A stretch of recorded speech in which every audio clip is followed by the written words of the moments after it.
Hey, bienvenue dans votre Can et Frank. Aujourd'hui, on reçoit Bernard Drainville, candidat pour la chefferie de la CAQ et également premier ministre du Québec. En effet. Merci d'avoir accepté l'invitation. J'ai hâte qu'on commence.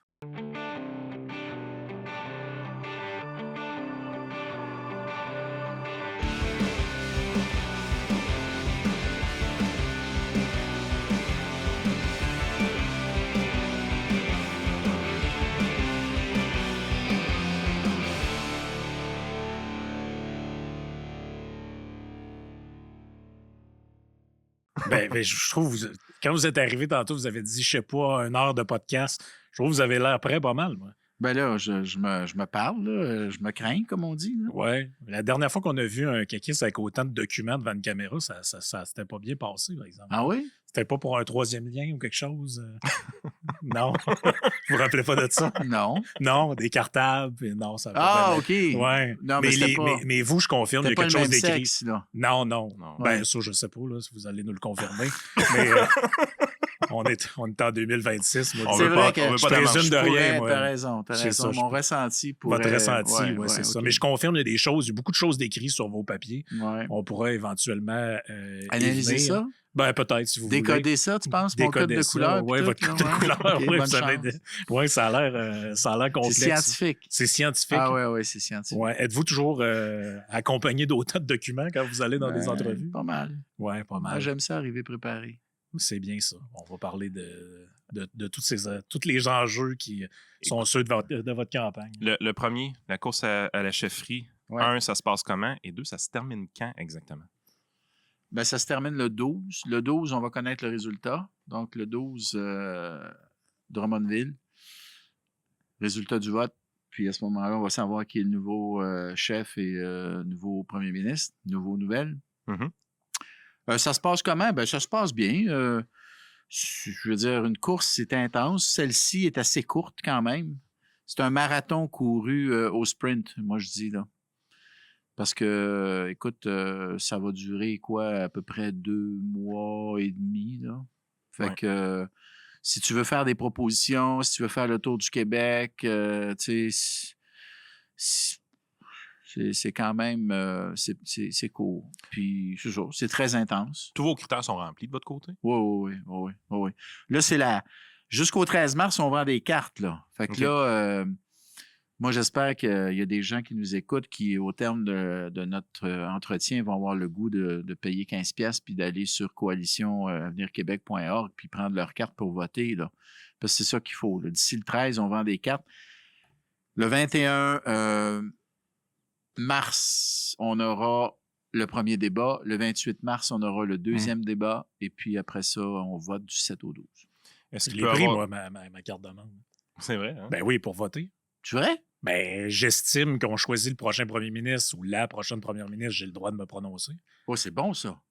Ben, qu'est-ce que ça vous veut pensez dire de je peux ça? peut-être gagner un vote Ça se au pourrait. terme de cet entretien.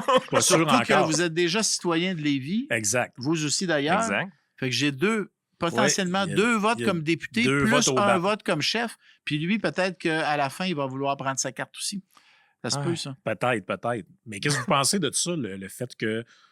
Moi, j'estime qu'on n'a pas besoin d'être caquiste pour prendre la carte de vote, pour la carte de membre pour voter, parce qu'on vote. Si vous êtes élu, vous allez être le prochain premier ministre du Québec. J'estime avoir le droit d'avoir une opinion là-dessus puis de l'exprimer par un vote. Êtes-vous d'accord avec ça? Parce qu'il y a des gens qui trouvent ça un peu bizarre, peut-être, de faire ça, mais moi, je pense que c'est ça le système britannique qu'on a. Le premier ministre peut être élu par les membres d'un parti, même s'il n'y a pas eu d'élection générale avec vous, par exemple, à la tête d'un parti ou Mme Fréchette. Moi, j'estime qu'on peut comme compenser ça en prenant la carte de membre puis voter. Je pense que je vous ai entendu être assez d'accord avec ça aussi. Oui, puis moi, en fait, moi, je vais vous dire, l'argument que vous donnez, il est valable, mais avant même d'aller là, ce que l'on souhaite à travers cette course-là, c'est de renouveler le parti. Ouais. Ben, si tu veux renouveler le parti, il faut que tu ailles chercher du nouveau monde. Alors moi, le nouveau monde... Alors là, le parti, c'est donné pour règle que si tu es membre d'un autre parti, tu ne devrais pas pouvoir être membre de la CAQ puis voter. Bon, puis là, après ça, sur quoi ils se basent pour prendre cette décision-là? Ils vont regarder un peu les réseaux sociaux. Dans certains cas, ils vont appeler la personne. C'est pas un Puis, peu louche comme méthode? Parce que moi, les données se croisent je pas. vais là. dire, non, mais les partis politiques ne rendent pas public Exact. leur membership. Mais tu sais, j'ai des gens, moi, que je connais, là, proches de moi, qui ont déjà été membres du PQ, par exemple, qui avaient fait des publications pro-PQ. Ils se sont fait appeler, ils se sont fait dire, vous pouvez pas devenir membre de la CAQ puis voter dans la course. Fait qu'il a fallu que cette personne-là fasse la preuve qu'elle n'était pas membre d'un autre parti. OK. Et puis là, finalement, ils l'ont accepté, puis elle va pouvoir voter dans la course au leadership. Non, mais moi, la raison pour laquelle cette règle-là, je l'accepte, c'est que tu veux pas non plus qu'une autre formation politique décide de noyauter la course. On avait vu quelque chose de semblable avec les conservateurs. L'UPA, par exemple, pour freiner Maxime Bernier, avait quand même acheté beaucoup de cartes de membres. Oui. Alors, ça peut encore passer tant qu'à moi, mais c'est carrément une opération politique d'un autre parti qui décide que tel candidat ou telle candidate lui serait davantage favorable et qui décide d'amener ses membres à prendre. Ça, c'est problématique. Et donc, je comprends la logique de la règle et je l'accepte. Là où j'ai un enjeu, c'est par rapport à la citoyenneté canadienne. Moi, je pense que le parti aurait dû dire il faut que tu sois citoyen canadien pour voter pour le prochain chef. Attendez, là, on peut devenir membre de la CAQ sans être citoyen canadien? Oui. Il y a eu cet enjeu-là au fédéral dans la dernière course. Ils l'ont rectifié à un moment donné en cours de route, mais pendant un temps, il y a des gens en Inde qui se vantaient d'avoir pris une carte de membre du Parti libéral fédéral pour pouvoir voter dans la course à la chefferie. À mon avis, c'est problématique. Non, c'est problématique. Alors là, bon, pour devenir membre de la CAQ, tu as besoin d'avoir 16 ans, 6 mois au Québec. On aurait pu, la direction du parti aurait pu dire, pour les fins de l'élection, on rajoute un critère. Tu peux être membre. Tu sais, je veux dire, si tu as 16 ans, ça fait 6 mois que tu es ici. Mais pour voter, on rajoute un critère. La citoyenneté, par exemple. Bon, bien, ils ne l'ont pas fait. Alors, on a plaidé, puis jusqu'à maintenant, ils n'ont pas accepté de nous donner raison. Fait que là, ils nous disent qu'ils font quand même une vérification, ils surveillent. Ils regardent la liste électorale, en fait, qui est évidemment un document public. Puis là, les personnes qui deviennent membres, là, ils vérifient. Là, y a-tu une horde de personnes qui ne seraient pas des citoyens canadiens qui pourraient décider de venir voter? Jusqu'à maintenant, ce n'est pas le cas, me dit-on. Ben là, je pense que l'enjeu qui est soulevé en arrière de ça, ça a rapport un peu avec toute la question du PEC, justement. Oui. C'est ça l'inquiétude. C'est ça l'inquiétude. Parce que s'il n'y avait pas eu ce sujet-là, je pense pas qu'il y a personne qui a intérêt à prendre une carte de membre. Non. Mais c'est parce que il y a des réseaux, des plateformes Facebook notamment, où ça a été dit, là. Tu sais, ça a été écrit. Exact. Ça a été écrit, si tu veux. Enfin, c'est pas écrit comme ça, là, je paraphrase, là, mais grosso modo, le message, c'était si tu veux que le PEC soit rétabli, tu peux aller voter. Puis évidemment, implicitement, tu peux aller voter pour Christine Fréchette qui propose de rétablir le PEC. Tu vois? Alors, il y a ce danger-là, mais le parti nous dit que. Mais justement, parlons-en de cet enjeu-là, le PEC, parce que vous, dès le départ, vous avez dit, ben là, s'il y a des gens qui sont ici, il faudrait donner, en tout cas pour plusieurs secteurs que vous avez énumérés, une clause grand-père pour faire preuve de bonne foi, de conciliance. Je sais pas comment parce qu'on a besoin d'eux autres. Parce qu'on a besoin de monde. Parce que ça. Puis dans un premier temps, Mme Fréchette est allée donner une entrevue dans un podcast où elle dit ça se fait pas, une clause grand-père. On dit ça pour faire plaisir aux médias. Puis quelques jours après, finalement, c'est comme rallié. Elle a changé d'idée. Elle a changé d'idée. Puis elle est allée beaucoup plus loin, là. Ben, elle a dit qu'elle remettait le programme pour 2 ans. Elle remet le PEC pour 2 ans. Ça veut dire qu'elle remet le PEC pas juste pour les travailleurs, mais pour les étudiants aussi, les deux. Moi, depuis le départ, j'ai dit travailleurs temporaires dans les domaines de la santé, l'éducation, incluant les services de garde, construction, manufacturier spécialisé, donc juste les travailleurs temporaires. Il faut que ça fasse 2 ans que tu es ici. Tu étais là l'automne passé quand le PEC a été suspendu. Et tu parles un français de niveau intermédiaire.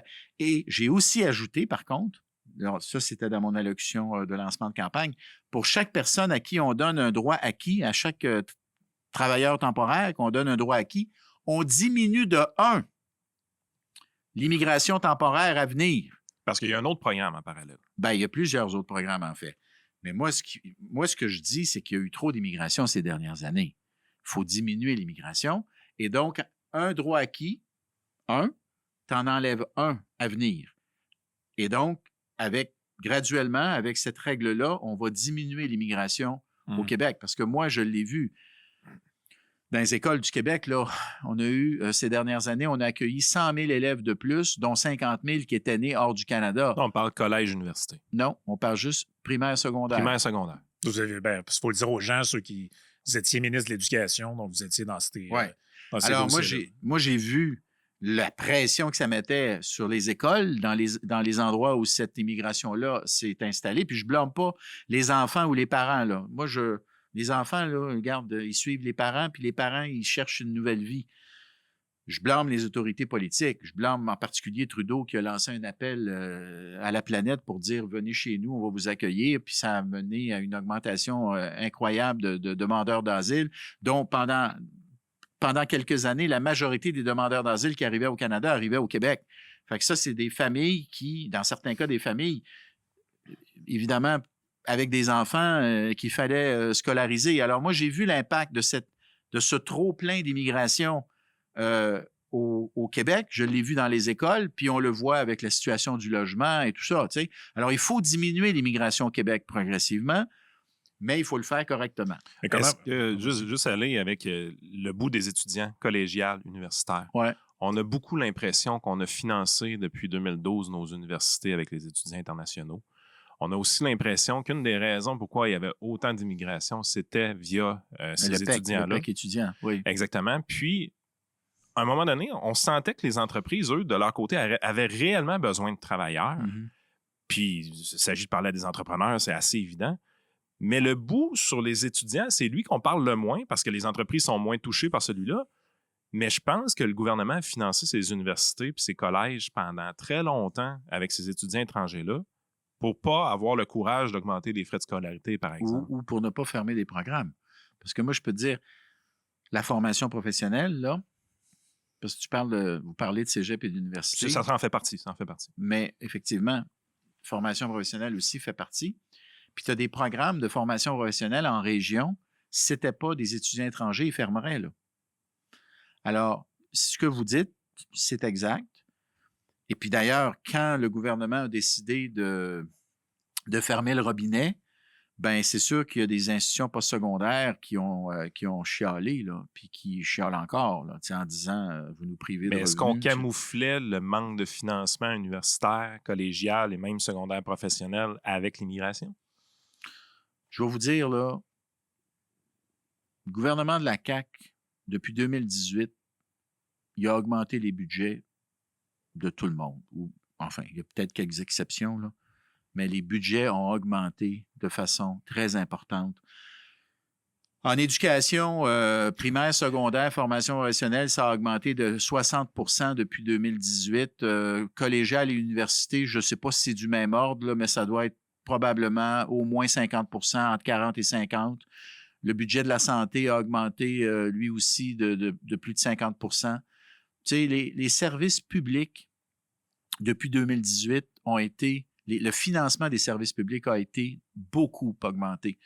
Donc, la donne que vous amenez, la variable que vous amenez, je serais curieux de savoir là, quelle est la part du financement supplémentaire qui a été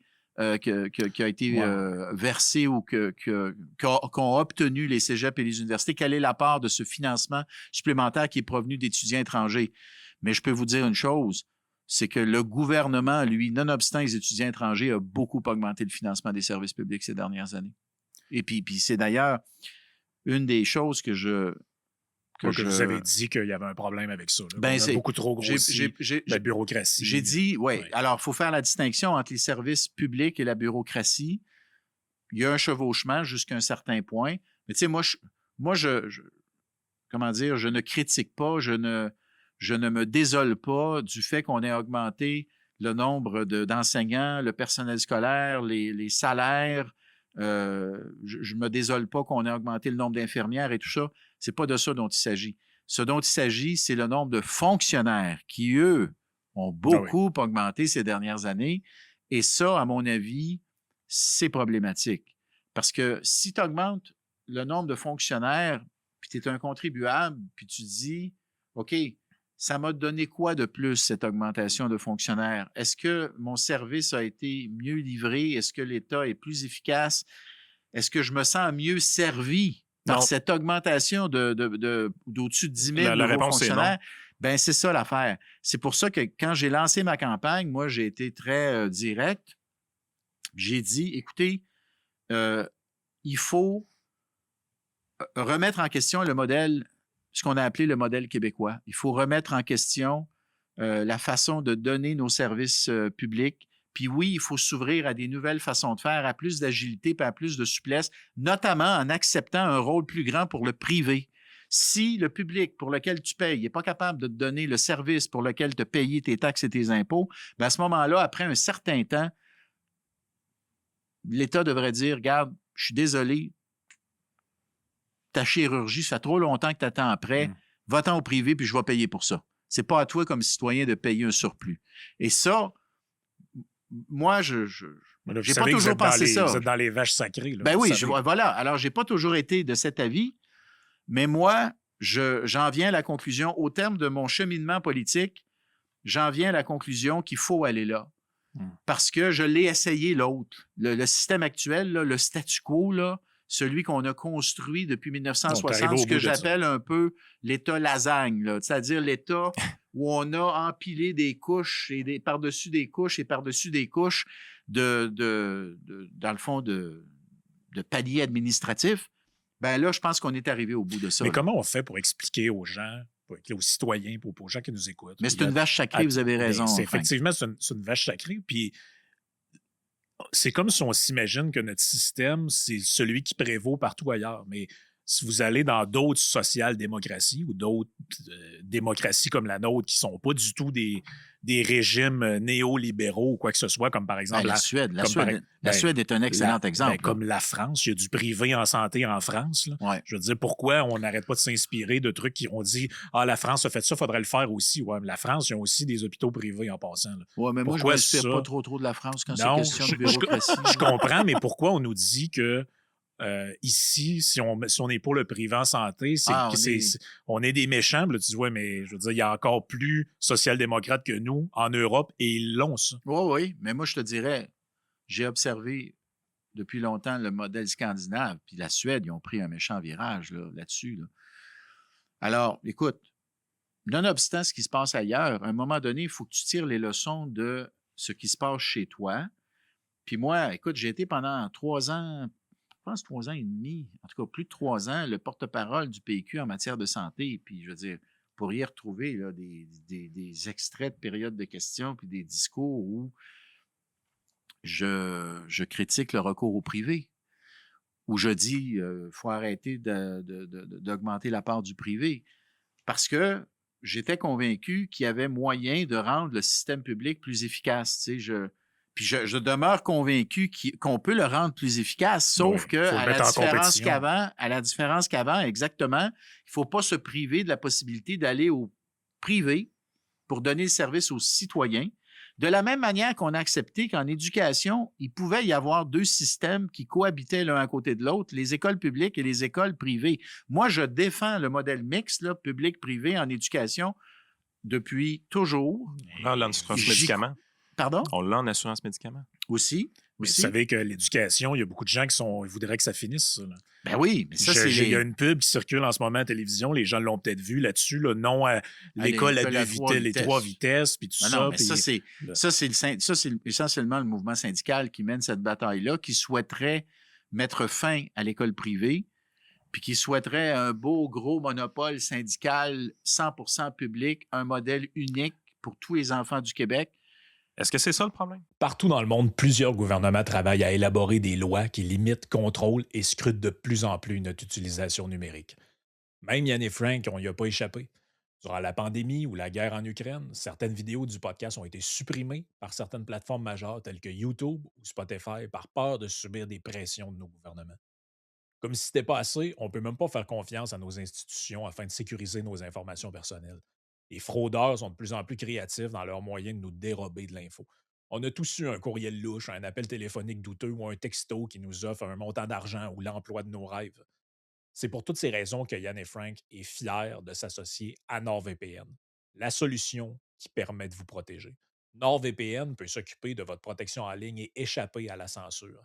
En vous connectant à un serveur NordVPN pour accéder à Internet, vous chiffrez toute votre activité en ligne pour protéger votre confidentialité et contourner les géorestrictions en changeant d'adresse IP de façon simple et rapide. Autre avantage, grâce à sa protection anti-menace, NordVPN bloque automatiquement les sites malveillants comme les sites de phishing ou les fausses boutiques en ligne. En allant sur le lien nordvpn.com/Yann et Frank et en utilisant le code promo Yann et Frank, vous obtenez 4 mois de plus sur un abonnement de 2 ans. Verrouillez votre vie numérique et ayez une tranquillité d'esprit et sans risque grâce à la garantie de remboursement de 30 jours de NordVPN. Parce que moi, là, comme entreprise, Je suis pas d'accord avec ça. j'ai 2 entreprises privées, moi, de mon côté, 2 PME. Ouais. Il y en a une qui est en service financier. Je veux dire, brasser du papier, là, c'était notre job. Je parle un peu au passé parce qu'on brasse presque plus de papier aujourd'hui de notre côté. Notre cabinet de services financiers a triplé d'actifs sous gestion depuis la pandémie, à peu près. Triplé d'actifs. Peux-tu vous demander combien vous en gérez ou c'est une donnée confidentielle? Non, notre cabinet gère tout près de 500 millions d'actifs Ça, c'est des. dans la région de Québec. C'est de l'épargne personnelle, ça, Ouais. là, non? On a triplé de grosseur. Mhm. Au début 2020, j'avais 3 employés. Aujourd'hui, j'en ai 2 en service administratif. Pourquoi une PME Mhm. peut tripler sa grosseur avec 33% moins d'employés Mhm. en 5 ans? Ça Mhm. se fait avec des logiciels, ça se fait C'est ça. avec de l'informatique, ça Mhm. fait la numérisation, et ainsi de suite. Pourquoi au gouvernement, c'est impossible de faire ça? Vous avez ajouté des fonctionnaires pour de la job de paperasse pendant votre Ben, dernier 8 ans. c'est pour ça que il faut se regarder dans le miroir. Puis c'est pour ça qu'il faut reconnaître que là-dessus, on a échoué. Mais l'idée était bonne. Puis elle reste bonne. Puis ça fait partie du contrat moral qu'on avait avec les Québécois, ce qu'on allait rendre l'État plus efficace. Je parle de la CAQ, là, Mhm. avec son ancêtre adéquiste. Puis on ne l'a pas fait. Alors, il faut le dire. Si on veut vraiment reconnecter avec le citoyen puis lui l'amener à se poser la question, est-ce que je pourrais revenir à la CAQ? Est-ce que je pourrais décider de les garder là? Ben, si tu veux que le citoyen que tu as perdu se pose cette question-là, il faut d'abord que tu reconnaisses que tu l'as laissé tomber sur certaines choses. Puis on l'a laissé tomber sur l'efficacité de l'État. On n'a pas été bon. Alors donc, il faut le dire, primo, sinon, si tu ne le dis pas, si tu ne le reconnais pas, tu ne vas pas changer. Il faut d'abord que tu reconnaisses qu'il y a un problème. Il y a un problème. Il y a un problème factuel, qui existait avant, objectif. Puis il y a le problème de l'engagement moral qu'on avait pris, qu'on n'a pas respecté. Et puis là, il faut dire aux Québécois, ben on a appris de ça. Moi, en tout cas, j'ai appris de ça. Et voici ce que je propose de changement. Puis là, ben vous avez le choix de me croire ou de ne pas me croire. Vous avez le choix de me faire confiance ou de ne pas me faire confiance. Puis moi, Est-ce qu'on peut le faire sans toucher aux conventions collectives, sans changer les règles syndicales? non. Donc, il faut les changer. Oui. Puis les 2 projets de loi de Jean Boulet vont nous permettre quand même de faire un bout au niveau de la démocratie syndicale, au niveau de la transparence. Moi, là, j'étais ministre de l'Éducation au moment de la grève des enseignants. Je vous rappelle, là, 40% de tous les élèves du Québec ont manqué 5 semaines Ouais. d'école. Là, tu sais. C'est un Moi, scandale. j'ai vécu ça. Là. C'est la plus longue. Il faudrait vérifier, mais on m'a dit que c'était la plus longue grève dans les écoles du Québec depuis les années 80. Bon. Chose certaine, on a 2-3 ans après la pandémie. syndicat, oui, voilà. Alors, déjà des enfants qui avaient été poqués par la pandémie, à qui on imposait cette grève, des votes de grève pris en plein milieu de la nuit avec une participation en conséquence. En conséquence. Et puis, un syndicat qui se lance dans une grève générale illimitée sans fonds de grève. Le même syndicat qui prend l'argent des membres pour aller contester la loi sur la laïcité devant les tribunaux. Je parle de la FAE, bien entendu. Moi, j'ai beaucoup appris de ça, là. Puis là, déjà, moi, j'avais un questionnement sur le fait que je trouvais que le mouvement syndical, ou en tout cas un certain mouvement syndical, parce qu'ils ne sont pas tous pareils, mais il y avait, à l'intérieur du mouvement syndical, il y avait des façons de faire qui appartiennent au passé, qui ne sont plus adaptées au temps présent et qui sont devenus, dans certains cas, des forces de blocage, des forces de statu quo qui n'ont plus lieu d'être, en particulier dans le réseau public, dans le secteur public.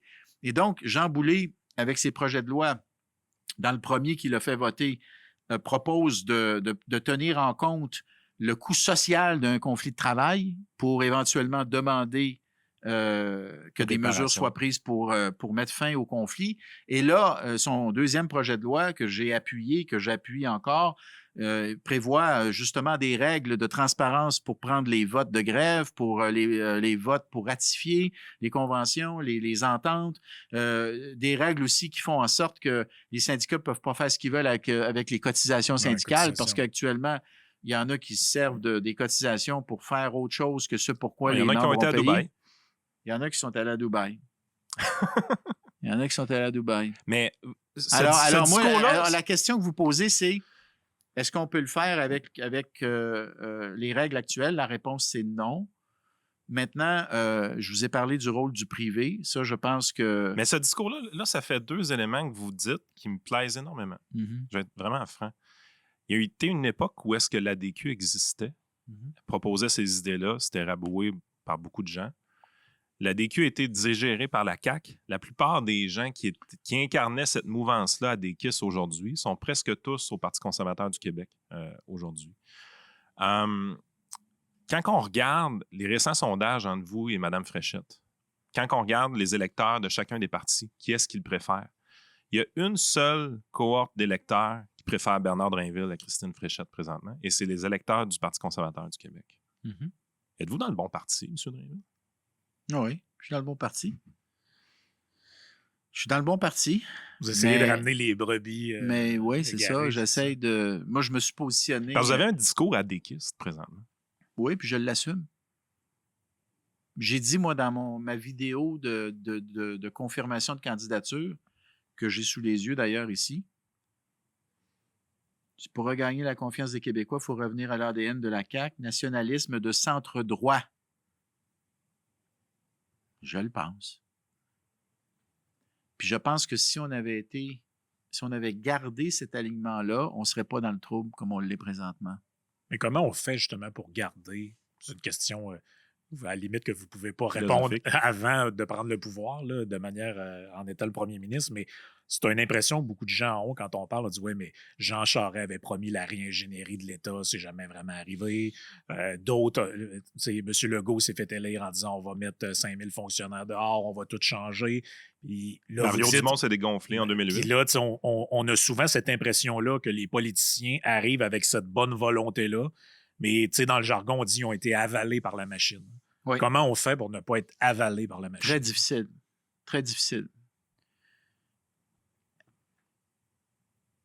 Moi, je peux dire, là, puis c'est une des raisons pour lesquelles je me présente, là, je peux dire que j'ai dit non à la machine, moi, une couple de fois. Là. J'ai résisté à la machine. Puis j'ai imposé des choses à la machine qu'elle ne voulait pas faire. Je vais vous donner un exemple. Puis c'est d'autant plus, c'est d'actualité aujourd'hui parce qu'il y a cette histoire-là d'une personne non-binaire qui se présente dans un salon de coiffure puis qui dit sur le site Internet, vous me donnez pas le choix, là, vous me demandez de choisir entre homme et femme, je ne suis ni homme ni femme. Et puis donc, il y a une forme de discrimination là-dedans, de non-respect. Le salon de coiffure décide de s'ajuster, change son site Internet pour ajouter personne non-binaire, donne trois coupes gratuites aux clients pour dire, écoute, OK, on a compris, on pose ce geste de respect, tu es non-binaire, bon. Puis la personne décide que c'est pas assez, s'en va devant le tribunal, puis là, le tribunal a donné raison à la personne non-binaire, puis condamne le salon de coiffure à 500$ d'amende. Alors que l'entrepreneur, des propriétaires de salons de coiffure, avait vraiment fait vraiment de bonne foi, de respect. Tu sais, bon. Alors, puis je l'ai dénoncé ça un matin. Là. Moi, je l'ai mis sur les réseaux sociaux en disant ça va trop loin. Tu sais, le tribunal, là, honnêtement, là, à un moment donné, là, l'entrepreneur, il a été correct. il a démontré du respect, il a offert une sorte de compensation, puis vous le condamnez pareil, ça va trop loin. OK? Ça va trop loin. Et donc, le lien. Je suis ministre de l'Éducation. Il y a des écoles qui commencent à décider que les blocs sanitaires dans les écoles vont devenir mixtes. Donc, des toilettes pour garçons, toilettes pour filles vont devenir mixtes. Ça commence en Abitibi. J'apprends ça. Ça fait 3 ans environ. À peu près. Ouais, À peu près. J'apprends ça, puis là, je fais comme, ça vient d'où, ça, là? Ah, ben là, c'est le centre de service scolaire qui a décidé que pour... Puis là, évidemment, j'attends pas que les journalistes m'appellent, mais je vois venir le problème. Là. Tu sais, tu dis, Esto, ils vont me revenir à un moment donné, puis ils vont me dire, êtes-vous d'accord avec ça? Fait que je commence à questionner mes fonctionnaires. Je dis, ça vient d'où, cette affaire-là? Tu sais, la machine a-t-elle donné une directive au réseau scolaire pour... Hein? Non, non, ça vient pas de nous autres. Fait que ça vient du terrain. Là, j'ai des parents là-bas qui commencent à dire, hey, pas à l'aise avec ça. Puis moi, j'ai 3 enfants. 2 gars puis une fille. Puis je commence à penser à ma fille, Rosalie, tu sais. Je m'imagine Rosie dans une toilette mixte. Elle commence à avoir ses règles. Puis là, elle sort avec la coupe, là, Ah ouais. tu sais, menstruelle. Puis là, il y a une gang de gars qui la regardent, là, ben, tu sais, puis qui commencent à la niaiser, puis à la ridiculiser, puis ça. Je dis, il n'y en est pas question. Je suis pas d'accord avec ça. Puis c'était aussi dans la mouvance de dire qu'il y a 2 sexes biologiques, c'est une forme de C'est ringard. discrimination. Puis tu sais, écoute, là, wow. Moi, j'accepte. D'abord, il faut commencer ou recommencer à dire il y a 2 sexes biologiques. OK? On commence par ça. Il y a 2 sexes biologiques. Non, Oui, plus, monsieur. Il y a 2 sexes. Il y a 2 sexes. À cette heure, il y a des personnes qui ne se reconnaissent ni dans l'un ni dans l'autre. D'accord, sont non-binaires, il faut respecter ça. Elles ont des droits, ces personnes-là, aucun enjeu. Bon. Mais dans le cas des toilettes, donc, je dis à mes fonctionnaires, alors je prends position publiquement, je dis, écoutez, moi, je pense que les blocs sanitaires doivent rester genrés, garçons-filles, puis pas juste les blocs, pas juste les toilettes, les vestiaires. Imagine-toi, les vestiaires. C'est une évidence. Ben, un gars qui décide d'amorcer une transition, qui se retrouve dans un vestiaire pour femmes, là, moi, j'ai un petit problème avec ça, là. Tu comprends? Pour la sécurité, là. Ben oui. Hein? Fait que je prends position publiquement. Je dis, écoutez, moi, je ne suis pas d'accord avec ça. Il faut que les toilettes dans les écoles restent garçons, filles. Puis qu'il y a des toilettes individuelles pour les personnes qui sont non-binaires. Je n'ai pas d'enjeu. Souvent, c'est des toilettes individuelles qui sont utilisées par le personnel scolaire. Fait qu'on est accommodant pour les personnes qui ne se reconnaissent pas dans l'un ou l'autre des sexes. Je demande à mes fonctionnaires de me rédiger la directive pour aller au Conseil des ministres avec ça. Pas capable d'avoir la directive. Ça boque la machine. Je demande des ma fois. première version. La directive arrive. Je dis, ben voyons, c'est pas ce que j'ai demandé. C'est pas compliqué ce que je vous demande. Là. Je vous dis qu'il faut envoyer dans le réseau scolaire une directive. Alors, il y a des écoles en construction, c'était déjà prévu mixte. Regarde, on ne va pas démolir l'école. L'école va se finir. Ça va être des écoles mixtes. Ça va être des toilettes mixtes. Mais pour les écoles existantes et les nouvelles écoles, ça doit rester garçons-filles avec des toilettes individuelles. Revenez-moi. Ce que je vous demande, c'est clair. Là. Deuxième version de la directive, même affaire. Donc, il y avait un refus de un collaborer. refus de la machine. Ouais, mais si Et finalement, la 3e tentative, j'ai fini par avoir ce que je voulais. Je suis allé au Conseil des ministres, puis la directive a été votée. ChatGPT, il boque moins, lui. Il est appliqué. ChatGPT, quand on lui demande des affaires de même, il nous le fait. Pourquoi les fonctionnaires boquent? C'est pas eux autres qui décident. Alors, dans ce cas-là, je ne pouvais faire autrement que d'en venir à la conclusion que c'était idéologique, là. Ben oui. Que c'était des fonctionnaires qui n'étaient pas d'accord avec ce que le politique dûment élu, qui a mis sa face sur un poteau, demandait. Et donc, quelque part dans le tour de l'édifice G, il y a des gens qui disaient « Drainville, c'est un transphobe, puis on ne va pas lui permettre d'aller de l'avant. » Cette idéologie-là est rendue partout dans l'appareil public. Là. Bon. Moi, ma conjointe a récemment mis au monde notre fille. Et quand j'ai rempli les documents pour avoir une copie de son certificat de naissance, on me désignait là-dedans comme le autre parent. Donc, je ne suis pas le père de ma fille, mais son autre parent. Oui, moi, je trouve que c'est allé trop loin. Là. Là, on est rendu loin là, dans le délire. Là. Je trouve que c'est allé trop loin, ce délire-là, effectivement. Alors, c'est un peu ça que j'ai voulu dire aujourd'hui quand j'ai dénoncé cette affaire-là. Mais tout ça pour vous dire, alors, on est parti de la machine qui, dans certains cas, en tout cas, non seulement elle est lourde, non seulement elle est lente, elle est lourde, Elle ne coopère pas tout le mais temps. elle ne coopère Et là, pas. il n'y a tout pas le temps. d'argent en jeu vraiment dans l'exemple que vous donnez. Là. Imaginez que la directive, c'est Bernard Drinville, les premiers ministres. Il dit, écoutez, ça ne peut plus continuer comme ça, le gaspillage, les fonds publics, on doit équilibrer le budget et je demande à chaque ministère de faire des économies de 5 on va dire. Ça va ruer d'un brancard. Là. C'est sûr. C'est sûr. Puis c'est pour ça que une des questions qui se pose avec la course au leadership, c'est pas juste d'évaluer, appelons ça l'effet nouveauté. Là. Parce qu'actuellement, soyons honnêtes, les sondages démontrent effectivement que Christine a une avance et selon les analyses qui ont été faites, notamment Jean-Marc Léger, c'est de dire, ben, elle incarne une forme de nouveauté alors que Drainville, lui, est dans le paysage depuis longtemps. Puis, bon. Ben, ça veut juste dire qu'elle n'a pas de passé. Oui, c'est ce que ça veut dire. Enfin, oui, disons-le comme ça. Puis je le dis pas, je veux pas que les gens pensent que je suis, que je dénigre ça. C'est factuel. Elle n'est pas aussi connue que moi. Son taux de notoriété est beaucoup plus bas. Et donc, elle a moins d'opinions négatives dans les sondages. Et donc, ça l'aide. Il faut le reconnaître, ça l'aide. On essaie de nous faire un Mark Carney. Soyons honnêtes. Là. Mark Carney est arrivé juste avant l'élection. Ouais. Puis, pour les Canadiens, il n'y avait pas vraiment de passé. Ouais. Moi, même, j'ai dit ouvertement que j'étais sûr que ce serait l'ex-président de Desjardins qui serait candidat, ou Sophie Brochu, par exemple. Clairement, le parti voulait quelqu'un à l'interne avec les règles qui ont été mises en place. Mais l'avantage de Mme Fréchette présentement, c'est qu'on espère à la CAQ faire un scénario Mark Carney. Là. Ça se tient. Je vous laisse assumer ça, mais ça se tient.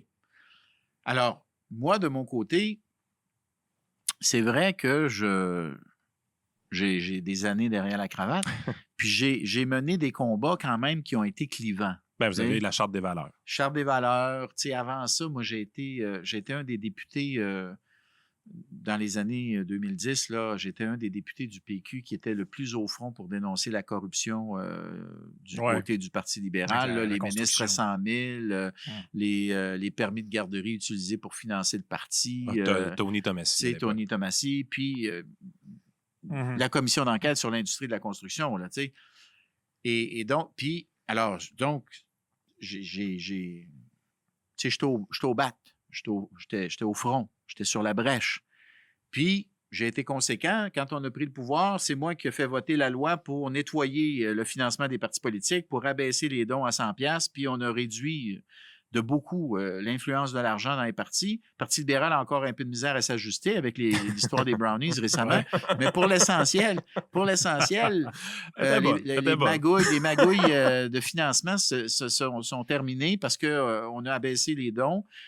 On a mis ça à 100$, puis on a augmenté le financement public d'autant en éliminant le crédit d'impôt. On a pris cet argent-là, on l'a mis dans le financement des partis. Depuis ce temps-là, on a une démocratie. Honnêtement, ce modèle de financement des partis politiques, c'est un modèle qui est reconnu de par le monde. C'est un des meilleurs modèles de financement. Ensuite de ça, j'ai fait la Charte des valeurs. Ça a été extrêmement clivant. Beaucoup de vent d'en face, beaucoup de médias contre moi, beaucoup de commentateurs, chroniqueurs. Je suis sorti de là. Écoute, il n'y a rien que j'ai pas... tu sais, j'étais un raciste, islamophobe. On me comparait à Poutine, à Franco, au dictateur Franco. Il n'y a rien qui n'a pas été dit sur mon compte. Mais à travers toute cette bataille-là, la population était quand même avec moi. J'ai toujours eu l'appui de la population, même si j'avais la classe médiatique en grande majorité contre moi. Mais tu sais, ça laisse des traces. Ces batailles-là laissent des traces dans l'opinion publique. À l'éducation, ça a été aussi un mandat où j'ai quand même, que ce soit, tu sais, par exemple, je vous ai donné l'exemple des toilettes, mais j'aurais pu vous parler de... Vous avez eu une grosse grève. Tu sais, la grève, après ça, bon, tu sais, tout ce qui est le retour du civisme, ou enfin le renforcement du civisme avec le vouvoiement, avec le monsieur, madame, avec monsieur, madame d'ailleurs, hein, pensant, Ouais. monsieur, madame, Ben, le cellulaire, plus récemment en environnement aussi. aussi. Vous Alors, saviez là, l'environnement, que tu sais, fallait. Je veux dire, je pense que tous les Québécois, c'est pas mal un consensus social. Là. L'environnement, c'est important. On veut pas vivre dans une poubelle. Mais à un moment donné, on peut pas vivre. On peut pas vivre en parallèle du reste du monde. Je pense que l'obligation du tout électrique, il y avait un bout de chemin à faire là-dessus, mais c'est pas un de vos sous-ministres ou fonctionnaires qui est sorti dans les journaux disant qu'il n'avait pas dormi de la nuit suite à votre décision. En tout cas, il y a quelqu'un au ministère qui est sorti pour parler contre vous. De mettre fin à une centaine d'emplois. Mais là, je me suis dit, bon, il y a un problème aussi de ce côté-là. Là. Si tu es supposé travailler pour le ministre est élu par le... Les députés sont élus par le peuple. Le sous-ministre ou ces gens-là ne sont pas élus. Là. Ils doivent faire ce que les élus demandent. Puis, tu sais, quand les élus arrivent, souvent, ils connaissent beaucoup moins le ministère puis les enjeux du ministère que ceux qui sont là depuis, dans certains cas, des années. Puis il y en a. Tu as des hauts fonctionnaires, ça fait 10, 15, 20 ans qu'ils sont dans le ministère, ils connaissent tous les raccoins. Puis tu as Est-ce qu'ils vous prennent au sérieux dans ce temps-là? Hein? Est-ce qu'ils vous prennent au sérieux, les élus? Dans certains cas, j'imagine qu'il y en a qui le prennent plus ou moins au sérieux. L'avantage d'avoir des années d'expérience, c'est que tu es habitué. Tu sais comment dire, quels sont les risques du métier. Puis les fonctionnaires, ils savent là, qu'ils ont devant eux un ministre qui a déjà dirigé d'autres ministères ou qui a déjà une expérience politique et qui va moins s'en faire passer. T'sais? Et donc, c'est ça que je mets de l'avant, moi, dans la campagne au leadership pour en revenir à ça. C'est-à-dire que oui, j'ai du bagage. Oui, j'ai des cicatrices sur le corps. Oui, j'ai mené des batailles qui étaient clivantes. Mais j'ai, à travers toutes ces batailles-là, appris ce qu'il fallait pour les faire, les changements.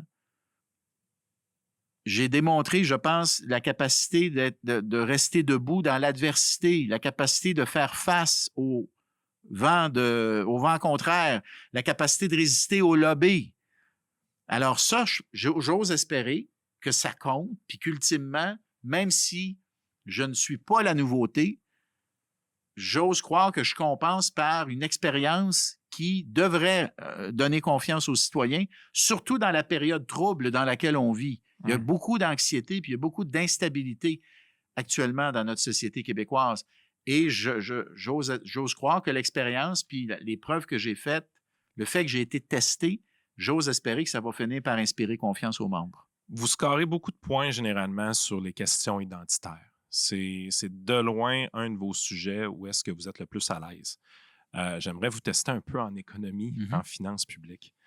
On va se le dire franchement, les derniers budgets d'Éric Girard sont une catastrophe. Les déficits sont gigantesques.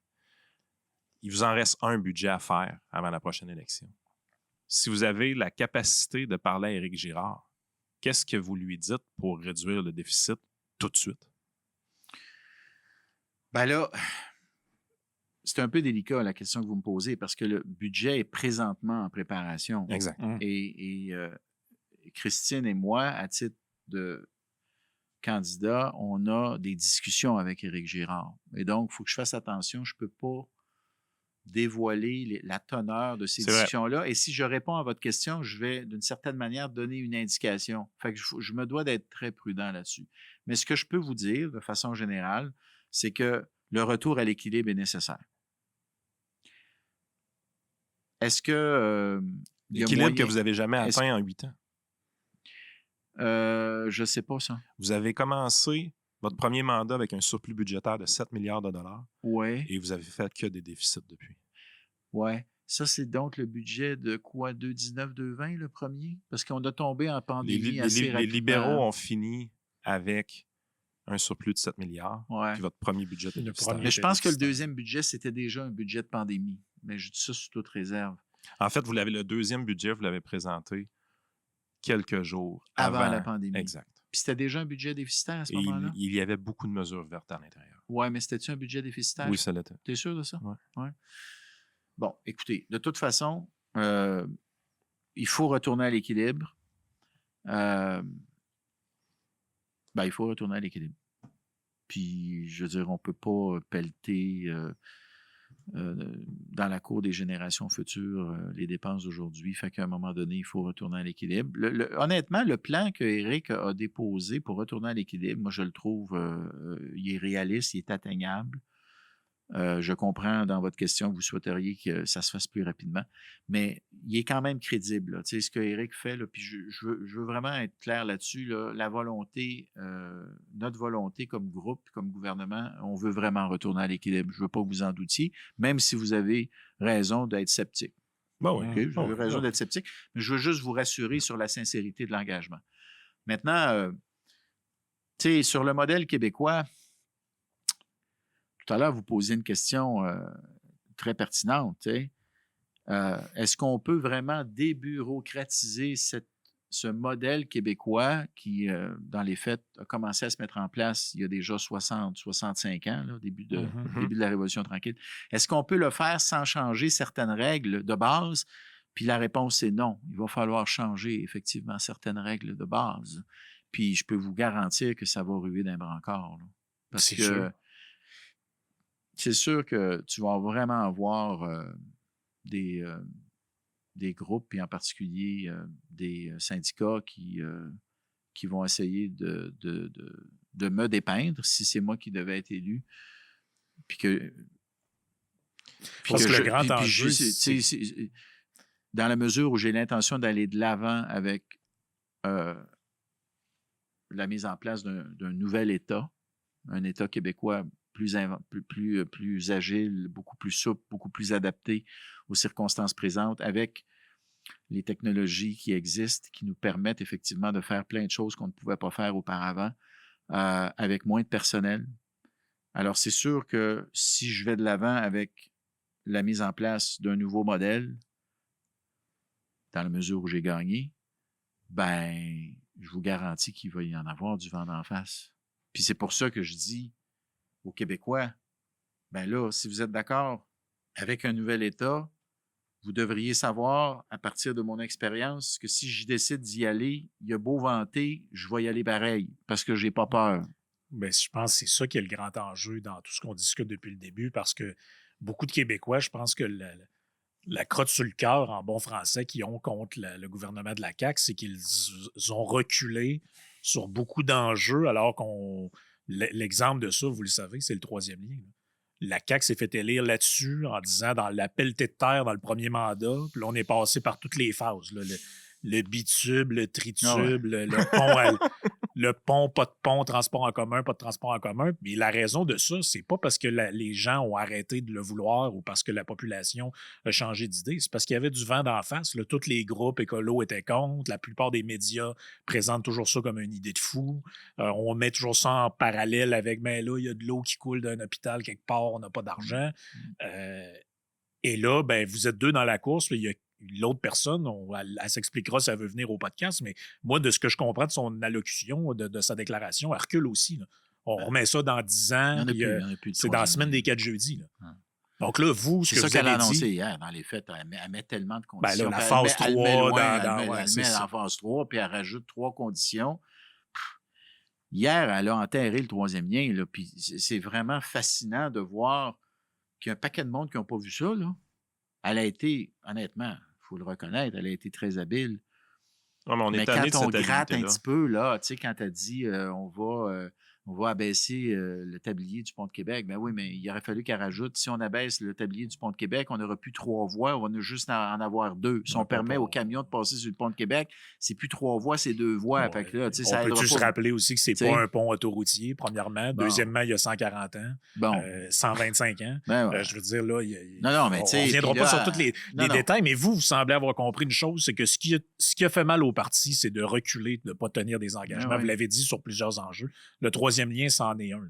Et là, de reculer encore là-dessus, moi, je comprends que les sondages disent ce qu'ils veulent, mais moi, je pense que là, c'est le coup de barre final. Là. Vous ne pouvez pas encore revenir en arrière là-dessus. Mais non. Parce que vous avez raison de dire, ce qui nous a tués dans ce dossier-là, c'est pas le projet comme tel, quoique on aurait dû être beaucoup plus... Tu sais, une fois qu'on a décidé ce qu'on faisait, il aurait fallu le faire. Mais ce qui nous a tués, c'est le avance-recul. C'est changer d'idée constamment, arriver avec... Regarde, on a géré ça en jambon, là. Puis on paye pour. On paye pour en maudit à part ça, tu sais. Puis tu sais, il y a une forme de... Certains caquistes qui ne m'aimeront pas. Mais il y a une forme de justice dans le fait de payer pour le non-respect de ton engagement. Tu sais. La parole donnée, ça a encore une valeur. Parce que si tu ne respectes pas la parole donnée, à un moment donné, l'électeur, il te le fait payer. Puis dans ce cas-ci, ce qu'on a réalisé, c'est que c'est pas juste le monde qui sont concernés par le troisième lien qui nous l'ont fait payer. Du monde qui était sacré du troisième lien, ou même dans certains cas qui étaient contre, quand ils ont vu qu'on ne respectait pas notre parole, ils nous l'ont fait payer. Ben Parce que l'électeur, c'est facile. L'électeur n'est pas fou à temps plein. Hein. Ils ne suivent pas la politique comme nous autres, on peut la suivre. Mais finit par avoir, il y a une espèce de gros bon sens. Ça existe encore, ce gros bon sens. Là. C'est quel homme de droite, le gros bon sens, c'est épouvantable. T'sais, mais l'espèce de sagesse populaire que moi j'ai observée quand j'étais jeune dans mon village natal, là, des cultivateurs puis des ouvriers qui étaient sur le perron de l'église après la messe, là, puis qui fumaient une pipe ou une cigarette, là, puis qui n'avaient pas beaucoup d'éducation, mais qui avaient du gros bon sens, qui avaient un jugement. Là, ce jugement-là, ce gros bon sens-là, il existe encore dans la population. Puis quand le monde il voit que tu manques à ta parole sur un enjeu aussi important que celui-là, sur lequel t'as pioché, t'as frappé du poing, t'as dit « ça va se faire, puis je vous donne ma parole », puis tu changes d'idée là-dessus, l'électeur, il se dit « s'il a changé d'idée là-dessus, sur quel autre enjeu il est prêt à changer d'idée? Ben oui. » Tout. Tu comprends? C'est ça qui est arrivé. C'est sûr. Fait que on paye pour, puis moi, j'ai jamais changé d'idée. Oui, j'ai été pogné de me rallier à un moment donné à une décision avec laquelle je n'étais pas d'accord, puis je l'ai fait savoir sans me cacher. Tu sais? Mais j'ai jamais accepté cette décision-là, puis une fois qu'elle a été prise, on a travaillé avec les autres élus de Chaudière-Appalaches puis de Capitale pour faire virer ça de bord, parce qu'on leur a dit jamais on va se présenter à l'élection prochaine avec rien sur le troisième lien. Là. Voyons donc, on peut pas se retourner devant l'électeur puis dire « Ah, on avait promis, c'est pas juste une fois, 2 fois, mais là, on n'a rien à vous dire là-dessus. » Impossible. Et là, évidemment, on s'est fait donner une volée dans Jean Talon, puis là, la porte s'est entrouverte à cause de cette défaite cuisante. La porte s'est entrouverte pour revenir au projet. Alors, au moins, on l'a ramené sur les rails. Puis c'est pas arrivé par hasard, c'est parce qu'à l'interne, il y avait de la pression, parce que nous autres, on l'acceptait pas, la décision de tirer à plug. Mais évidemment, en changeant d'idée comme on l'a fait, ça a été le déclencheur de la dégringolade. Tout à fait. Le diagnostic est bon. Le diagnostic est très bon. Je vous ramène un peu avec une suggestion économique. Est-ce qu'on subventionne trop les entreprises au Québec? Je vous donne un exemple juste avant. Moi et Frank, on a créé une entreprise de podcasting. On a présentement 3 employés. On a des revenus autonomes au-dessus de 250 000 par année. Pourquoi vous allez aller subventionner mes compétiteurs au juste? C'est qui vos compétiteurs? Ben, les podcasteurs qui viennent de se faire offrir un programme de subvention, parce que nous autres, on va le refuser. Là. C'est pas les vrai podcasteurs qui se sont fait offrir un programme. Il y a un c'est nouveau votre annonce, programme, là, je pense que c'est Mathieu Lacombe. Oui, c'est un programme que vous avez annoncé à l'automne. Il y a un nouveau programme pour de l'aide financière, pour les balados-diffusions. Ça, c'est un exemple que je vous donne, mais moi, je trouve que ce qui manque au Québec, c'est des entrepreneurs qui construisent des entreprises non subventionnées. On n'est pas capable de rien faire sans subventionner les entreprises ici. Est-ce qu'on subventionne trop nos entreprises? Parce que c'est faisable de faire une entreprise rentable sans subvention. J'en ai créé 2 personnellement. Ben, il y a des entreprises qui sont subventionnées qui ne devraient pas l'être. Totalement. Le problème, c'est toujours le même. Où est-ce que tu tires la ligne? T'sais? Où est-ce que tu tires la ligne? Personnellement, c'est très près de 0, le montant de subvention qui devrait être donné. Ça, j'ai compris ça. Mais, mais je fais attention là-dessus. Je fais attention, puis je vais vous expliquer pourquoi. D'abord, je l'ai dit au moment du lancement, je pense qu'il faut sais, on a beaucoup subventionné les entreprises étrangères. Je pense que là, il faut baisser ça. Beaucoup moins subventionner les entreprises étrangères.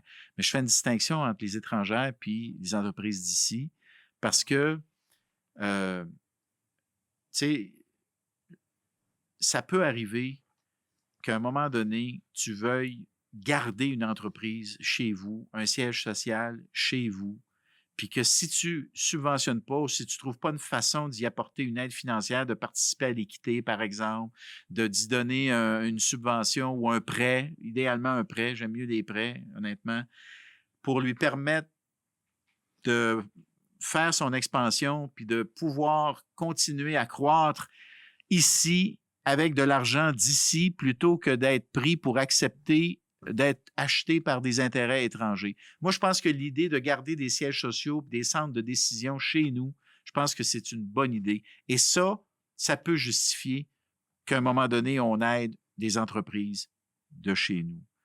Mais des entreprises étrangères, je pense qu'on a trop donné. On a Parce joué que, dans ce film-là.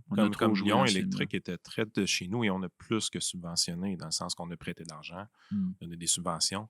On a même réglementé pour empêcher des compétiteurs comme Girardin de pouvoir vendre à nos transporteurs scolaires, autrement dit. La finale de ça, c'est que Lyon, aujourd'hui, est décédé. Girardin est passé à des intérêts étrangers. T'es sûr que Lyon est décédé? Parce que je suis pas sûr de ça, moi. Disons que ça va moins. Ça va pas fort. Ouais, c'est ça. Mais à vérifier parce que j'avais eu des informations au cours de l'automne passé où on me disait que finalement, il y avait eu quand même un certain nombre de commandes qui avaient été passées à Lyon. Mais refermons cette parenthèse, j'ai pas plus la réponse que...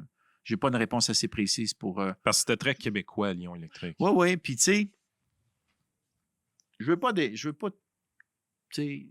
défendre... comment dire, de manière... je ne veux pas défendre à tout prix les décisions qui ont été prises par le passé, mais il faut quand même prendre un instant pour dire que c'est facile d'arriver par après puis de dire on aurait donc dû que... Tu sais, moi, la filière batterie, j'y ai cru. Hein. J'y ai cru, puis je l'ai dit ces ondes, puis je trouvais ça formidable que nous autres, au Québec, on participe à la naissance de cette nouvelle filière. Ah, vous n'êtes pas seul. Paul Saint-Pierre Plamondon a applaudi Lyon Électrique aussi. On avait du lithium dans notre sous-sol. On pouvait transformer ce lithium-là en matériaux pour les batteries. On pouvait construire une chaîne d'approvisionnement. On pouvait vraiment se donner un nouveau secteur manufacturier, une industrie stratégique d'avenir. Puis là, ben, est arrivé ce qui est arrivé, tu sais. Alors, puis d'après moi, on va quand même finir par sortir gagnant de ça. Mais oui, il va y avoir eu des pertes très importantes. Puis c'est un fait. Là, l'entrevue tire à sa fin. Malgré tout. Ça va plus vite que vous pensez. C'est vrai, oui, je suis surpris. Ça passe vraiment... là, on va être positif. Bernard Drinville, il remporte la course à la chefferie, mettons.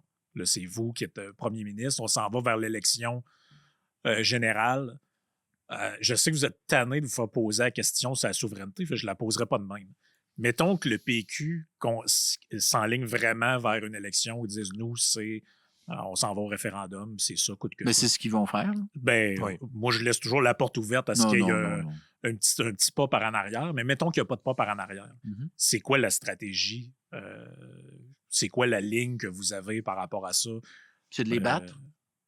Oui, c'est de les battre, mais... les battre, c'est pas compliqué. Là. Ils n'ont pas les chiffres. Moi, je me suis présenté à la chefferie du PQ en 2014-2015. C'est vrai. J'ai tiré les leçons de la défaite de 2014. Qu'est-ce qui s'est passé en 2014? Il s'est passé que l'élection s'est polarisée autour du référendum. En particulier quand PKP a levé le point. Oui. OK? Vous étiez là. Ben oui. Puis il y en a, là, toujours la même gang qui ont essayé de faire croire après coup que c'était à cause de la Charte des valeurs, alors que la Charte des valeurs avait eu un appui de 60% et plus pendant tout le débat, puis elle l'avait encore au moment de l'élection. Tu sais, quand tu veux tuer ton chien, tu dis qu'il a rage. Puis moi, ils ont vraiment voulu l'injecter. Le PQ était en il y avait des sondages qui mettaient le PQ en territoire majoritaire, je m'en rappelle très bien. C'est le point des airs qui a fait dégonfler. Bon, fait que tu sais, moi, là, je suis candidat à ma réélection, puis j'espère qu'on va gagner parce que je veux finir la job avec la Charte des valeurs. on se fait battre. On se fait battre essentiellement parce qu'il n'y a pas assez de Québécois qui sont pour un référendum, fait qu'ils décident de ramener les libéraux. Les libéraux. Faut-tu être assez désespéré après tout ce qu'on avait mangé de marde pour ramener les libéraux? Après tous les scandales, puis les magouilles, puis tout. Fallait-tu pas aimer l'idée d'un référendum, toi, pour que les Québécois décident de ramener les libéraux? Alors moi, là, je suis péquiste, là. Je regarde ça, là, un peu débobiné.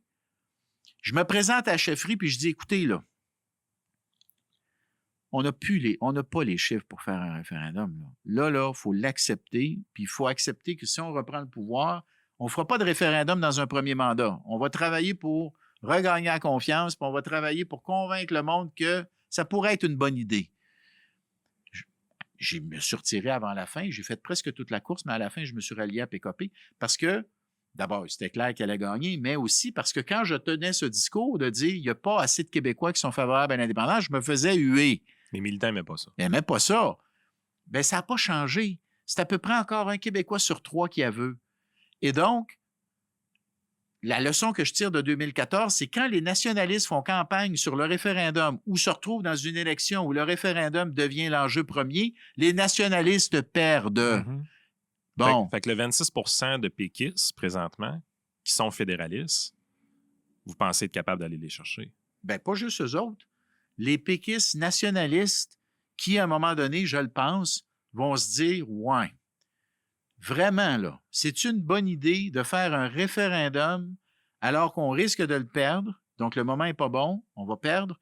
Puis, deuxièmement, on a Trump au sud qui est un espèce de prédateur économique qui ne fait que vouloir exploiter la faiblesse des nations et qui pourrait voir dans cette division qu'on va nécessairement vivre la chance de nous affaiblir ou la chance de vouloir, l'occasion de profiter de notre faiblesse dans les négociations à venir. Alors, donc, les chiffres ne sont pas là, puis il y a Trump qui, à mon avis, nous impose le devoir d'unité nationale. OK? Ouais, vous connaissez la réponse des péquistes à cette intervention-là. Et pas juste l'unité nationale au Québec, l'unité nationale canadienne avec le reste du pays également, parce qu'il faut présenter un front uni devant Trump. On n'aura pas trop, honnêtement, de notre unité pan-canadienne pour négocier avec ce gars-là pour le nouvel accord de libre-échange à 3. Alors, moi, je trouve que le contexte est abominable. Et donc, comme nationaliste québécois, je pense que ce serait une grave erreur de laisser le PQ prendre le pouvoir puis de tenir un référendum perdant qui va nous affaiblir face à Trump. Et donc, c'est pas pour rien que je suis à la CAQ, puis c'est pas pour rien que je me présente comme chef, puis si jamais je passe, tu peux être sûr que ce que je vous explique là, je vais l'expliquer à la population québécoise. Puis c'est ce que je dis aux membres d'ailleurs de la CAQ. Je dis au-delà de la nouveauté, posez-vous la question, qui voulez-vous au débat? Qui voulez-vous dans la campagne électorale pour parler justement à ces péquistes qui ont déjà été avec nous autres, qui sont retournés au PQ, puis à mon avis, qui pour certains d'entre eux sont parlables encore. Parce que le monde, je les connais, les péquistes, moi, là. Je veux dire, c'est du monde sensé, là. Si on leur explique le risque qu'on court présentement, je pense qu'il y en a un certain nombre que je pourrais convaincre de revenir à la CAQ. Et même chose pour des libéraux nationalistes, soit dit en passant. Vous savez que ces péquistes-là, ils vont vous répondre, oui, mais M. Drainville, si vous ne voulez pas perdre le référendum, venez dans l'autobus du oui avec nous. C'est ça c'est la réponse qu'on... J'en veux pas de référendum. Puis je suis allé à la CAQ parce que j'ai vu les dommages que le référendum, causait, la défaite de 2014. Et puis, j'ai plus le goût de mettre de l'énergie là-dedans. Ce n'est plus ma bataille. Ma bataille, c'est une bataille nationaliste. Je pense qu'on est capable de faire des gains. On en a fait des gains. La loi 21, la loi 94 sur la laïcité dans les écoles que j'ai déposée dans la foulée de Bedford, le renforcement de la langue française, l'inscription dans la Constitution québécoise que le Québec est une nation puis que le français est la langue officielle de cette nation. Je veux dire, on en a fait des gains. Il faut se servir de notre rapport de force, évidemment. Puis, démographiquement, ce n'est plus ce que c'était, mais on représente encore, grosso modo, un Canadien sur 5. puis ça vaut encore quelque chose dans la balance. On le levait à la dernière élection fédérale. Donc, il faut utiliser le rapport de force qu'on a dans le Canada pour aller chercher le maximum de gains. Mais un troisième référendum perdant, moi, je te garantis qu'on ne sortira pas gagnant puis renforcé de ça, là. M. Drainville, avant, Pas d'accord? Non, mais moi, c'est pas moi qu'il faut convaincre. on n'est pas péquistes. Mais c'est juste que j'essaie de m'imaginer. Non, mais j'essaie de m'imaginer comment vous allez mener votre barque là-dessus, parce que ça va être le même discours que va avoir M. Milliard, par exemple. Si vous voulez être, que vous êtes contre. Oui, mais lui, il va dire Drainville, c'est un péquiste. Aussitôt que le référendum arrive, il va sauter dans l'autobus. Vous savez, préparez-vous, c'est ça qui va arriver. Il dira s'il voudra. Moi, je vais y répondre. Hey, toi, le nationaliste, là, tu peux-tu dire au moins que tu vas protéger les lois sur la laïcité, puis tu vas accepter le renouvellement de la clause dérogatoire? Peux-tu au moins nous dire ça? Peux-tu nous dire que tu vas appuyer le renouvellement de la clause dérogatoire pour protéger 21-94, protéger la loi, 96 sur le renforcement du français? Dis-nous donc ça. Commence donc par ça. C'est toi le nationaliste. Il va peut-être vous donner un brownie. Tu te réclames de Robert Bourassa. Hey, il faudrait que ça paraisse un peu. J'en ai une dernière pour vous, M. Drainville. On a 5 partis politiques dans un système britannique. Ça ne fonctionne pas. On sait... Vous trouvez que ça ne fonctionne pas? Ah, je trouve ça... Ah ouais? Je trouve qu'à un moment donné, c'est pas un système qui est fait pour avoir 5 partis politiques. On pense qu'on pourrait réduire ce nombre-là dans les prochaines élections à 4 ou 3. Qui ça on? Moi, je pense. Je pense qu'éventuellement, il va en avoir 3 partis politiques. C'est ce qui fait que cette élection-là est aussi grosse pour la CAQ, parce que si on prend les chiffres juste avant que François Legault quitte, vous aviez 0 député éventuellement à la prochaine élection. C'était à toute fin pratique la disparition de la CAQ. Québec solidaire, présentement, est sur le respirateur artificiel. Mm-hmm. Dans le fond, votre stratégie, c'est d'aller chercher un peu d'électeurs qui sont rendus au PQ, d'autres électeurs qui sont au Parti conservateur présentement. Ou en tout cas, qui sont tentés de. Oui. Exact. Le défi est quand même grand, on s'entend. Oui. Si vous avez un discours qui est aussi près de l'ancienne ADQ, puis aussi près du nouveau Parti conservateur du Québec, est-ce qu'il va y avoir une fracture à la CAQ? C'est tellement subtil. Est-ce qu'il va y avoir une fracture à la CAQ, vous pensez, si vous êtes élu? J'espère que non. La force de ce parti-là, ça a été la coalition. Si vous n'êtes pas élu, il va-tu en avoir une? Si je ne suis pas élu de... Ouais, si vous n'êtes pas élu, comme chef, à la chefferie, va-tu en avoir une? S'il va y avoir quoi? Une fracture? J'espère que non. Non? Okay. Non, ça ne devrait pas. Moi, honnêtement, là, j'avais décidé avant même que le père fondateur s'en aille, là, moi, j'avais décidé que je revenais dans Lévis pour 2 raisons. Puis vous êtes deux électeurs de Lévis. Vous habitez tous les 2 dans le même comté. Un conflit d'intérêts. 2 votes à prendre. Ces gars-là, 2 votes à prendre. Mais lui, cause perdue, malheureusement. Mais lui, un peu. J'avais décidé que je revenais dans Lévis pour 2 raisons. La première, c'est que j'ai un bilan, puis je suis fier de mon bilan. OK? Vous êtes aimé dans Lévis. Mais j'ai travaillé fort pour Lévis. J'ai travaillé fort. La Lévis, vraiment très fort. Là. Si vous saviez tout ce que j'ai fait avec la direction de la Lévis, puis avec du monde exceptionnel qui ont travaillé dans différents dossiers, que ce soit les contrats, d'abord l'intégration du chantier dans la stratégie canadienne. Puis vous faites de beaucoup de terrain, on va le dire. Vous faites beaucoup de terrain. Le chantier d'Helsinki, on est allé l'acheter, il y avait une raison pour ça. Puis là, on voit, là, on est allé chercher une expertise qui nous a permis d'aller chercher le brise-glace polaire. Puis là, on négocie pour d'autres contrats de brise-glace. Les investissements publics, que ce soit le stationnement souterrain à côté de l'hôpital, l'Hôtel-Dieu, le projet de modernisation de l'Hôtel-Dieu sur lequel je travaille, la nouvelle école qui s'en vient, les voies réservées, l'élargissement de la 20 vers l'ouest, Rabaska, les terres qu'on a rachetées, qui nous offrent un beau potentiel de développement. Je veux dire, j'ai travaillé fort pour les gens de Lévis, puis j'ai un bilan à défendre, puis je veux que les gens me disent s'ils veulent ou pas me garder. Mais la deuxième raison pour laquelle j'ai décidé de me représenter dans Lévis, c'est parce que je veux participer à relancer la CAQ. Parce que je pense que la CAQ, c'est un beau véhicule nationaliste. Puis l'énergie vitale, ce qui traverse toute notre histoire comme Québécois, c'est la fierté, c'est le nationalisme. C'est pas fédéralisme versus indépendantisme. La preuve, c'est que Bourassa et Lévesque, qui avaient 2 visions complètement différentes sur la question nationale, étaient à la fin tous les 2 des nationalistes. Bon. Fait que ce qui fait qu'on est encore en vie comme peuple, puis qu'on parle encore français, puis on a une identité distincte, puis on a bâti quelque chose de beau ici, en terre d'Amérique. Puis moi, je veux laisser ça à mes enfants et à mes petits-enfants. Puis je pense que la meilleure façon de garder ça puis de transmettre ça à nos enfants et à nos petits-enfants, c'est par le nationalisme. C'est par la voie nationaliste, le renforcement du Québec sur tous les plans. C'est ça, le nationalisme. Bon. Puis le PQ nous amène dans un mur, puis les libéraux sont pas capables d'assumer cette mission de défendre, de protéger notre identité.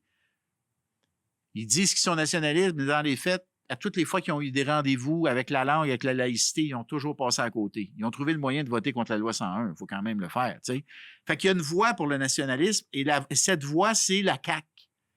Et donc, je veux participer à la pérennité de ce parti-là. Idéalement, gagner la prochaine élection, mais si on ne peut pas la gagner, au moins s'assurer qu'elle reste une force politique importante. Et donc, c'est pour ça que je veux revenir dans Lévis. J'espère que les gens de Lévis vont avoir le goût, oui, de me garder comme député, mais aussi de se dire, ce gars-là, il incarne une CAQ qu'on veut garder au Parlement parce qu'elle est importante pour l'avenir de notre nation. Moi, je vais être honnête avec vous, M. Drainville. Ce que j'ai apprécié de l'entrevue, c'est que vous êtes all-in. Moi, je suis all-in. Oh, oui, vous êtes très Mais j'ai toujours été all-in. C'est ça. Il y en a qui me le reprochent. Ils me reprochent mon intensité. J'ai 62 ans, si je ne vais pas changer. La politique s'est rendue plate. Là. La politique s'est rendue plate? Non, mais... Ah, ben là, non, sérieusement. Vous mettez un peu de couleur. Non, continuez comme ça. Continuez comme ça. Pas de problème. Ben, on rappelle aux gens, ceux qui... Tu es en train de dire que tu pas encore. peut-être... Attends, il dit pas encore. Il dit pas encore. Il y a du cruising politique. Il y a une petite possibilité. Es-tu d'accord? Tu le connais, lui, là. Moi, je le connais pas, là. Oui, il y a un pied dans la porte. Il y a un pied dans la porte. Il y a un pied dans la porte. J'aime ça. Merci tout le monde d'avoir été à l'écoute. Merci Bernard Dréville. Ça me fait plaisir. Merci de votre invitation. Bonne chance. Salut.